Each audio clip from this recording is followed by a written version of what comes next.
Tapos, bumili rin ako ng bagong case, battery case or battery juice case na 899 pesos. Walang delivery fee. 6,000 milliamps po siya na battery juice, compatible for S8 Plus. Para ito kasi dapat, ito okay pa naman to kaso ang hirap kasi nito, pag halimbawa may video ako na ita-transfer, hindi niya nababasa yung USB. Gusto ko yung hindi na tinatanggal-tanggal pa, synchronize. Pero ito, gumagana pa rin to, ready to go pa rin siya, gagamitin ko pa rin siya kung pang travel or something similar. Pero pag yun ang dumating, pwede siya dahil pwedeng i-connect agad sa computer, hindi na kailangan pang tanggalin yung case. So isi-synchronize niya kung ano yung laman ng cellphone mo. Halimbawa nag-vlog ako using my phone, tapos ita-transfer sa computer, pwede na siya, mabilis na, hindi na kailangan patanggalin yung case. Kasi ito nasisira na siya dahil sa kakatanggal-tanggal ng case. Ayan o, nasira na siya sa kakatanggal-tanggal. Tapos kaya mas nakakasira din sa phone dahil kawawa naman, di ba, yung hugot, hugot, ganun. So mas maganda pag sinaksak, pati yung case niya synchronize papunta doon sa paglilipat ng files.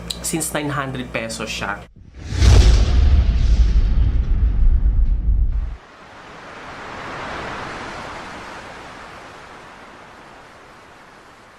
Hey guys! Good morning! Ang ganda ng gising ko ngayon dahil dalawang video ang aking na-edit. Isa yung walang audio. Putsa, wala talaga siyang audio, girl. Tapos sabi ko, oh my god, i-edit ko siya ulit. Yung nag-rant ako regarding sa gumamit ng pangalan ko. Sobrang comprehensive pa naman ang mga sinasabi ko dun. As in talagang, alam mo yun, talagang papasok talaga hanggang sa bone marrow mo talaga. Yung talagang may kasamang emosyon talaga yun. Kita nyo naman sa mukha ko kasi wala nang audio. Nagulat ako, dami nag-comment, daming nag-PPM sa akin. Wala dang audio. Nagulat sila, akala nila cellphone nila yung sira. Yun naman pala, wala talagang audio dahil naghahang yung itong laptop ko kasi sobrang luma na nito. Tapos hindi ko na chinek bago ko siya i-save. Tapos nung na-save na, upload ako agad. Tapos binura ko na yung raw file para gumaan, hindi na bumigat yung laptop at mabawas-bawasan. Hala, nung nalaman ko, i-edit ko dapat para ulitin ko. Wala na yung raw file. So, wala na. Sabi ko, hayaan mo na yan. Ewan ko ba? Meron talaga mga gano'n, nafe-fail, kahit pinaghirapan mo, diba? Pero ngayon, save ako ng bagong video regarding naman sa weekend. Naglaba ako, naging productive ako, ganyan. Ang hirap kasi talagang gumalaw-galaw ngayon dahil nga wala masyadong mga establishment na bukas. Buti na lang, merong laundry sa baba, nagbukas na yung katapat ng kondo. Tapos ito naman ngayon, merong pang bago, merong dalawang bus ng mga OFW. Dito daw ika-quarantine. Kasi may hotel dito, kaya itong mga residential na to, mga residents dito, talagang nagwawala. Ako na nga bumalik na naman yung anxiety pagkabalisa, takot ko dahil nakita talaga dyan sa harap. Bus talaga ng mga OFW, may mga pa. Ewan ko lang kung pinapasok sila dito or something, ganyan. Ayaw ko namang mag-discriminate ng mga OFW dahil mga naman yan, nag-remittance yan dito sa loob ng economy natin sa Pilipinas. Pero sa ganitong sitwasyon, you have to save yourself first. Kasi ang hirap, girl. Diba? 2 buwan ka na nakakulong dito pero sa isang iglap, mahahawa ka lang or something. Basta, ang hirap talaga. Ewan ko ba? Anxiety na naman ako. Pero ngayong umaga, ito nagsisave ako ng video. Ito lang simple lang talaga yung pamumuhay ko. Ito kape lang. At saka, ito parang last 3 days ago pa tong hopya ako na nabili sa bakery. Yung hopya ko na to, ayan hopya at saka yung brownies. So, ito kasi mga tinapay na hindi mabilis mapanis. So, ito na lang yung kakainin ko ngayon, sasawsaw ko sa kape. Diba? At least makaraos-raos ako ng almusal. May mga pagkain pa naman ako doon, pero hindi kasi ako nagtatapon talaga ng pagkain, guys, dahil nga sobrang sayang, diba? So yun, ito lang muna. Diba? So baka i-save ko rin to. Tapusin ko lahat ng mga video na to kasi may mga backlogs ako na hindi ko pa na-edit Kaya hindi ako makapag-film dahil save ako ng save sa laptop ko. Napupuno na siya. So, kailangan ko munang i-edit yung mga backlogs na yun bago i-upload ko na lahat. Baka kahit sunod-sunod, kahit isang araw, 2 video yung upload ko. Para lang matapos lahat to. Minsan kasi tinatamad din alam mo na. Hi! Welcome back, guys! Bagong unboxing video na naman ang ating gagawin dahil dumating na ang isa sa items na in-order ko nung gumawa ko ng video na Add to Cart Challenge. And today's video, galing siya sa Shopee. It's worth 944 pesos at dumating ang delivery ngayon mismong Monday, May 18, alas 12:54 ng hapon. Nag-text yung courier. Tulog ako. Buti na lang talaga. Nandun na pala siya sa baba. Tapos ngayon lang ako nagising 12:54. Buti na lang talaga marami siyang delivery or else umalis na yun. Kasi yung mostly kasi yung ibang mga delivery tumatawag or nagmi-miss call. Wala akong magagawa kasi nga panggabi ako. So kailangan kong matulog. So alam nga naman nakatunga nga ako ng buong araw, diba? Tapos yung sinabihan ko yung courier na ba't parang hindi kayo tumawag, ganyan. Sabi, sir, naubusan kasi ako ng load. So yun, Ninja Van po ang kanilang courier. So ayan yung courier niya. It's Ninja Van. So, alam naman natin na meron na akong battery juice. Yan. So, kung hindi nyo pa napanood kung ano to, battery case juice, ito po ay case na power bank na din. So, case siya, tapos power bank. Isasalpak siya dito, ganyan. Ganyan. Kaya ako bumili ng bago dahil ito, quality pa naman to. Kaso nga lang, wala siyang capacities to synchronize doon sa laptop. Kasi halimbawa pag nag-transfer ako ng video, pag nag-vlog ako dito, hindi niya magagawa, diba? So, yun yung problema dito. So, tatry natin dito kung effective ba tong bagong order natin. Pero ito, good to go pa rin to. Gagamitin ko pa rin. Galing to sa, oh my god, kinabahan ako dito dahil galing lang to ng Baclaran Unit E14, 5th floor, Baclaran sa Ulog, Green Building, 2930 Tondo, Metro Manila. Sa Tondo siya. Sa Tondo siya galing. So, titignan natin. Oo, generic lang kasi ito eh. Walang brand. So, kinakabahan ako dito.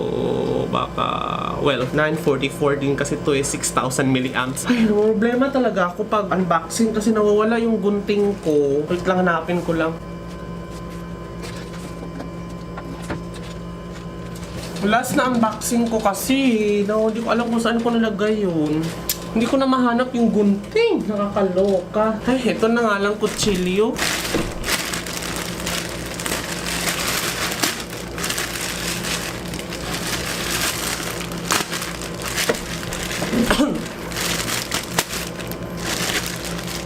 Ang mga ang mga virus na COVID kumakapit sa mga plastic. Kawawa naman yung mga nag-deliver. Doble-doble. May pa ganito pa. Doble-doble naman to. Sana, kung gaano katibay yung lagayan, sana ganun din katibay yung produkto. Sana, Diyos ko po. Sumugal na lang ako nito kasi yung mga product kasi na mga weird na product na hindi mo mabibili sa mall. Nasa online store kasi. Oh, okay. Ito siya. Yan siya, oh. Ganyan siya. May brand naman siya. JLW ang brand. Tapos, yan.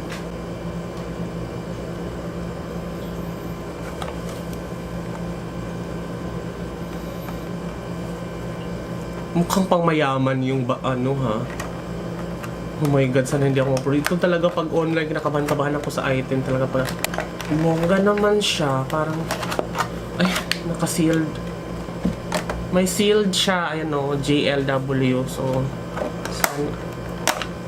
Pero tape lang naman. Ayan, 6,500 milliamps daw. Hala, parang katulad lang ng itsura sa una ko. Ito, yun pa naman ang gusto ko, yung katulad ng synchronize siya. So, Chinese, may manual. Ayan, may manual siya. And then, meron siya nito. And then, ano itong isa? Wala lang. Ganyan lang, ito lang. Ay, sana masisynchronize siya sa ating, So, ganyan siya, itsura niya. 6,500 milliamps. Medyo may puti-puti siya. Parang may pintura, oh. Gamit na ba to? May mga pintura-pintura siya, guys, oh. Ayan, may charge pa siya. Hello, kinakabahan ako dito. Bakit madumi yung item? Ganito, ano lang siya. Pero, sige, salpak na natin. Salpak na natin, guys. Ayan siya.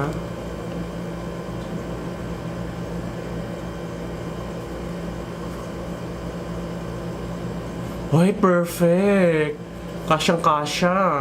Hindi ba siya malalaglag? Kasi parang ito kasi may mga goma sa paligid. So ito wala. Baka pag malalaglag siya. Sana wag naman, hindi naman yata. So, ganyan siya, kasya siya. Yung camera niya hindi naman natatakpan. Yan yung camera, hindi natatakpan, tapos kasya siya. Ang problema lang dito is wala masyadong support dito sa taas. And pag igaganon mo, baka malaglag. Hindi ko kaya ito malaglag. Eh, hindi naman. So, higpitan lang natin. Ganyan. Tapos, gaganon natin. Tignan natin kung nagcha-charge ba siya. Ayan, nagcha-charge siya. May laman.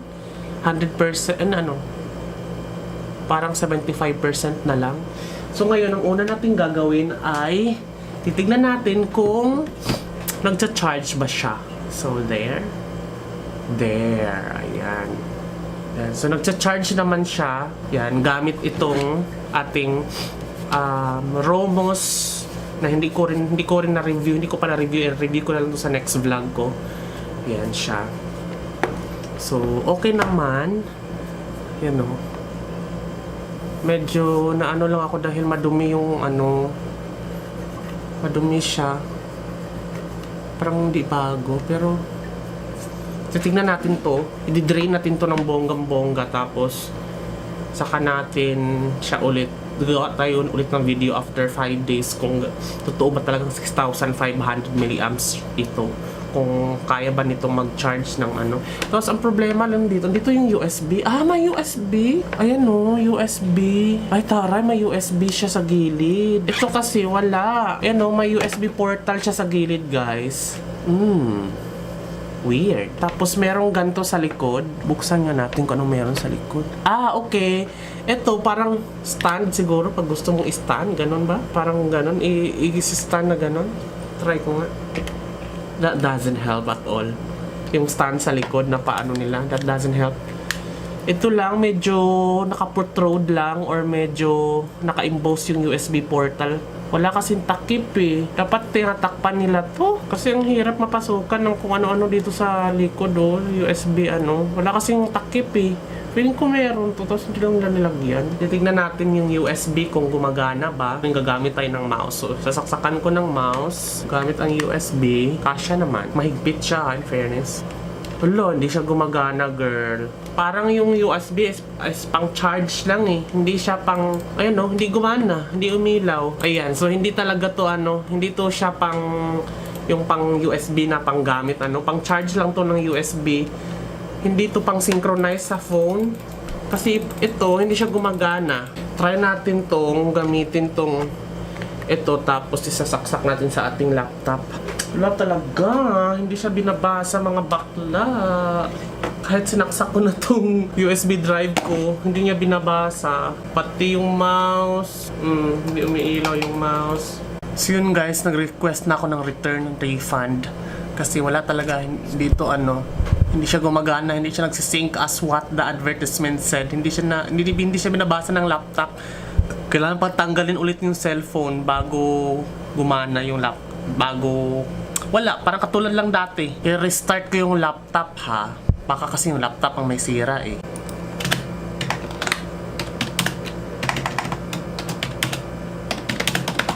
Gagawa ako ng refund request. Chinat ko lang yung seller. Pero parang ayaw ko siyang ibalik dahil mabilis naman siyang matanggal. Parang halimbawa i-synchronize ko to sa laptop para maglipat ng files. Isa-slide ko lang siya. Ganon. Ganyan isa-slide ko lang siya. Pero kawawa kasi itong case na to, slide ng slide. Baka hindi na humawak to ng matibay kapag kakaslide ng kakaslide. Mabilis siya tanggalin. Ibabalik ko ba to? Ka-cancel ko yung refund?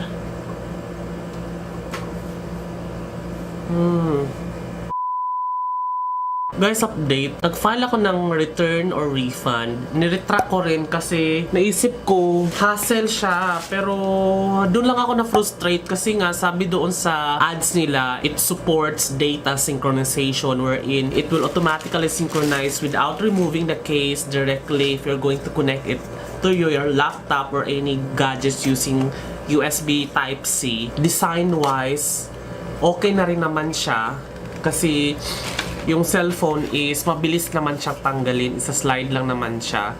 So I think wala namang issue siya kung tatanggalin ko yung cellphone tapos tsaka ko siya yan kasi mabilis lang siya guys sasaksak lang siyang ganon, sasalpak mo lang na ganon, tapos ito mag-charge na siya dito. Yan. Supposedly, pwede ko na idiretso to sa laptop dapat. Kaso hindi siya nagpa-function. Mukhang deceiving yung listing nila doon sa product or product features kasi hindi naman pala talaga nakapag-data synchronization. Pinag-iba doon sa luma ko na case na mas mura-mura. Tatry ko na lang kung totoo talagang 6,500. I'll update you guys doon sa comment sa description box below. Baka kasi ma-upload ko na to, hindi ko pa matapos yung pag-review. So yeah, I think itatapon ko na itong mga lagayan and then I'll just accept this. 944 din siya no?